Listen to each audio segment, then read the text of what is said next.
napakasaya po ng graduation. Kahit umulan, sa blessings. Thank you po sa pagdalo sa aming graduation, munting graduation, kasi kanina po ay nag-graduate na. Okay, ang ating pong panauhing pandangan ay ipinanganak sa San Jose del Monte, Bulacan noong December 21, 1994. At panganay na anak ni na Ginoong Alejo at ni Wayway Agustin.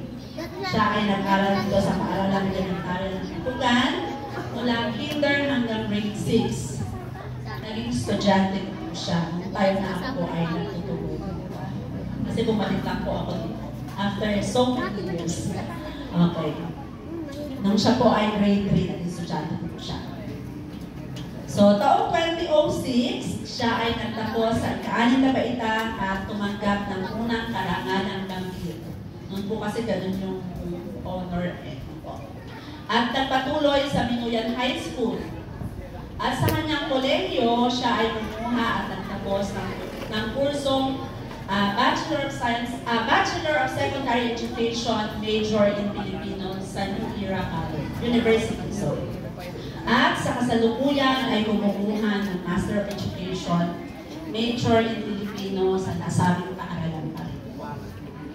At kinasal kay Elmer Ilustrisimo at piniyayaan ang dalawang anak na sina Elsus at Else Yara. Pasensya na, medyo mayroon pang at sa kasalukuyan, siya ay kabilang sa Junior High School ng Minuyan bilang guro. So, kaya atin pong bigyang pugay. Hinihirit ko sa mga anak na tumayo, pag pinantik ko yung pangalan ng ating panauhing pagdangal. Bigyang pugay po natin ang ating panauhing pagdangal, si Ginang Archie Agustin Ilustrisimo.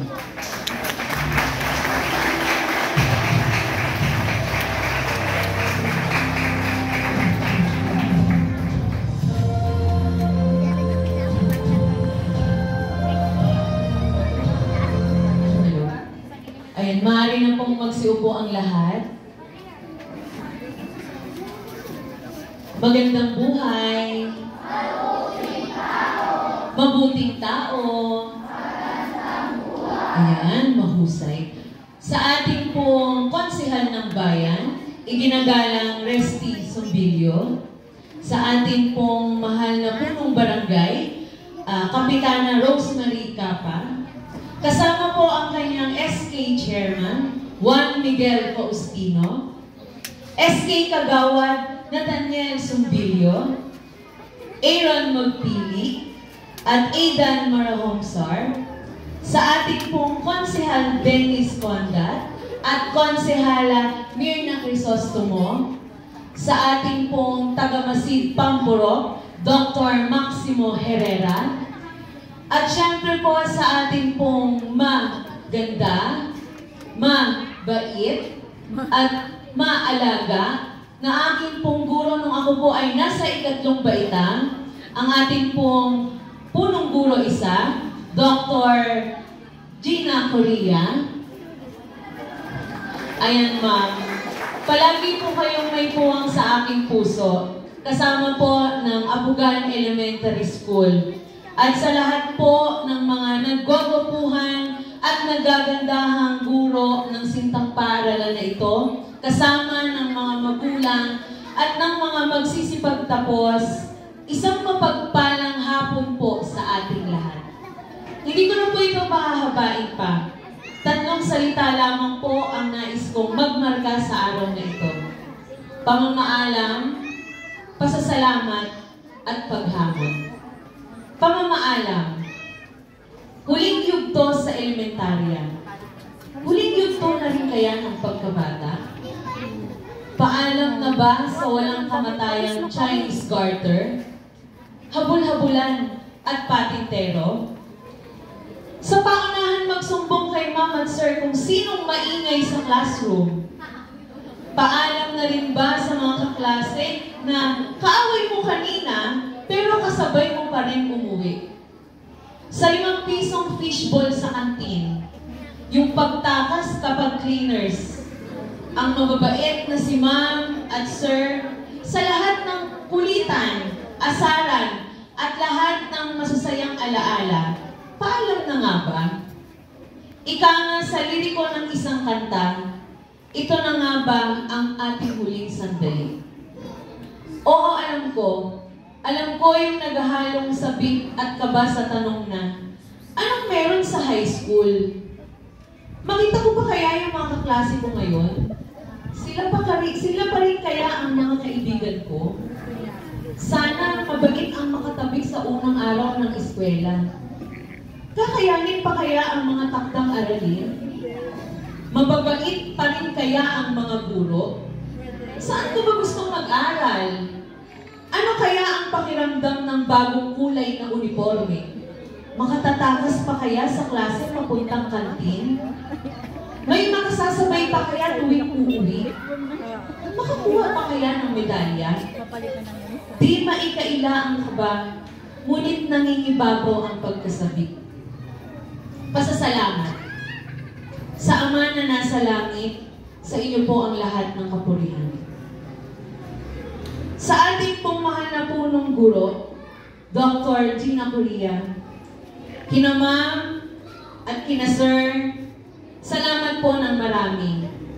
Hindi lamang ang aklat, silid-aralan, ang makabagong kasangkapan at maayos na pasilidad ang tunay na haligi ng paaralang ito. Kayo po. Yung inyong mga saway at puna na may pagmamahal. Ang mga paalalang nasaan ang notebook mo? At ang paulit-ulit ay sambit na, tapos ka na ba magsulat? Ang siyang tunay na nagpatibay at dahilan para mapabilang ang mga batang ito sa araw na ito. Ang siyang tunay na dahilan kung bakit sila nandito. Mahal po kayo ng aming heart. Sa mga magulang namin, Mama, Papa, Ate, Kuya, Lolo, Lola, Tito, Tita, sa lahat ng mga nagsisilbing angkla ng aming buhay, salamat po sa inyo. Ang inyong mga palo at pagalit, ang tunay na simbolo ng pagmamahal. Yung pagmamahal na hanggang ituwid ang lahat ng pagkakamali. Nauunawaan po namin na iyon po ay haplos ng pagmamahal. Dahil sa tuwing may sakit kami, ay kinukumutan at dinadampian ninyo kami ng pag-ibig. Ang inyong mga halik, ang aming lakas. Sa araw-araw na paghahain ng masarap na almusal, paghahanda ng isusuot na uniforme, ay siyang pabaon na pagmamahal para sa amin. Kapag may takdang aralin, tunay ngang kayo'y puyat rin. Kayo ang aming unang guro at guro naming habang buhay. Kung kami man ay pasaway o makukulit, unawain ninyong nananatiling bata pa rin. Palaging kailangan ng aruga, pagmamahal, at pag-alalay. At kung kami ay tumanda na, hindi namin ito malilimutan. Kayo po ang dulo ng lahat ng aming tagumpay. Mahal na mahal po namin kayo. Mga mag-aaral, para sa inyo ang araw na ito. Ito'y para kayo ay kilalanin at parangalan. Mula sa paggising nyo ng maaga, pagsagot sa mga talakayan, paggawa ng takdang aralin at paglahok sa lahat ng aktibidad. Bunga ito ng inyong pagsisikap. Laki tayo sa kurot at palo ng disiplina at pagmamahal. Ganyan tayo pinagtibay ng panahon. Kayo ang lakas ng inyong mga magulang. Ang inspirasyon naming mga guro, kayo ang pag-asa sa matatag na kinabukasan ng ating bansa. Kaya salamat. Salamat sa hindi niyo pagsuko. Huling salita, paghamon. Hindi ito magiging madali. Walang ganon sa buhay. Sa pagtungtong ninyo sa high school, maaari kayong mahirapan, masaktan, malito, at mag-isip na, huwag na lang. Hindi na lang kaya ako papasok. Pero nandito na kayo. Ngayon pa ba susuko? Nakikita ko kung gaano kataas ang inyong mga pangarap Ang iba'y nais maging guro. Taas nga ang kamay ng nais maging guro. Kagaya ng inyong mga guro. Ayan. Ang iba'y nais maging doktor. Sinong nais maging doktor balang araw? Itaas nga ang kamay. Paano kung abogado? Inhinyero? At napakarami pa. Nasa inyo ang desisyon at ito ang simula. Magbabalik na lang po ako sa mga minamahal naming guro. Alam ko pong mahirap na lagi na lamang tayong naiiwan. Pero naniniwala po akong sa lahat ng klase ng paglisan, ito po ang pinakamatamis. Ang makitang unti-unti nilang naabot ang kanilang mga pangarap. Mga magulang, naway bigyan po tayo ng mahabang buhay at lakas para magabayan pa natin ang ating mga anak. Huwag po natin silang susukuan. Maging bukas po tayo sa kanila para higit din natin silang maunawaan. At kung sila man ay lilisanin na, sana'y sa mga panahong naabot na nila kanilang mga tagumpay. Babalikan ko kayong mga mag-aaral. Hindi rito natatapos ang lahat. Nagsisimula pa lang. Sabi nga nila, malayo na, pero malayo pa. Marami pa tayong kaharapin. Laban lang. Kung may natutuhan man ako sa buhay, yun ay tunay ng napakahalaga ng edukasyon. Dahil sa buhay na ito, kapag edukado ka, kapag marunong ka, hindi ka basta-basta kayang apihin o maliitin ng sino man. Kaya mong makipagsabayan kahit saan ka man dalhin ng pagkakataon. Ang edukasyon kasi ay parang pasaporte ng buhay. Dadalhin ka nito sa malayo, sa pinakamataas.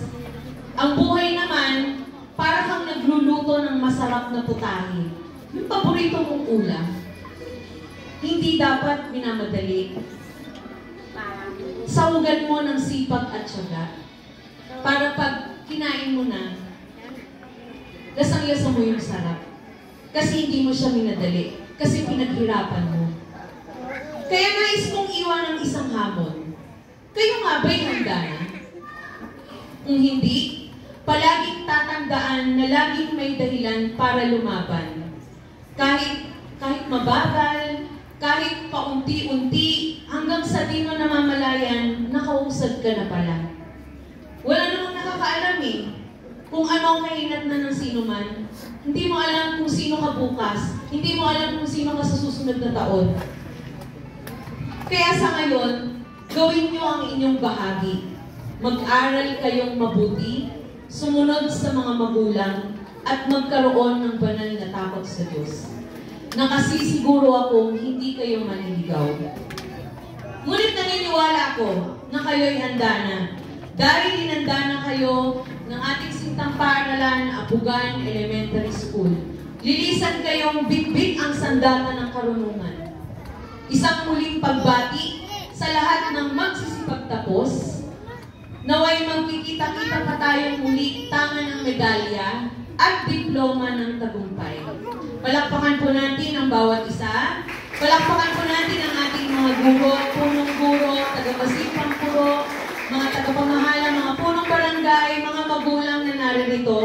Muli, binabati ko po kayong lahat. Maraming salamat po.